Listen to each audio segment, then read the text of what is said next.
This channel does not promote any violent, harmful, or illegal activities. All content provided by this channel is meant for an educational purpose only. তাদেরকে পাল্টা দেওয়া হয়েছে। দেখুন, এটা তো বিজেপির কালচার। চুলের মুঠি ধরে যখন মাটিতে ফেলে মেরেছো 25-30টা লোক আর সঙ্গে পুলিশ মিলে, আমি যে দলের প্রার্থী হয়েছি, আমাদের কালচার ওটা নয়।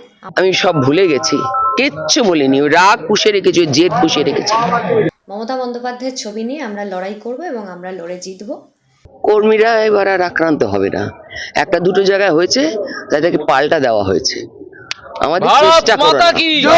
ভারত মাতা কি আমাদেরকে আর মারবার চেষ্টা করো না।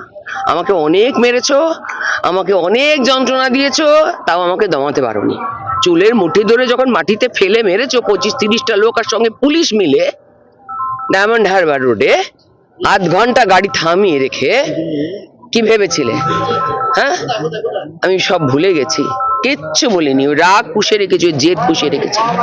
সে জেদটা দিয়ে আশা প্রশ্ন নয়, মানুষ এখানে বাঁচতে চায়। যদি এবার আপনি বাঁচতে চান, এই সোনারপুরের মাটিতে মানুষদের কি বার্তা দেবেন? আপনি যদি বাঁচতে চান, তাহলে আপনাকেও বিজেপিকে ভোট দিতে হবে, না হলে আপনারও পাত্তারি গুটি বাড়ি যাওয়ার সময় হয়ে গেছে। ভাবুন ভারতের কোন রাজ্যে গিয়ে থাকবেন। দেখুন, এটা তো বিজেপির কালচার।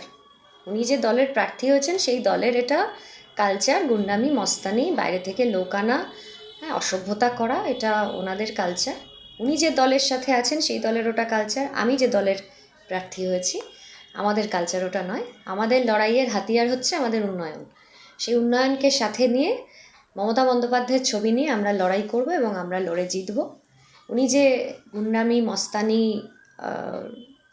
হুমকি দিচ্ছেন, ওনাকে আমার তরফ থেকে অনেক শুভেচ্ছা থাকবে।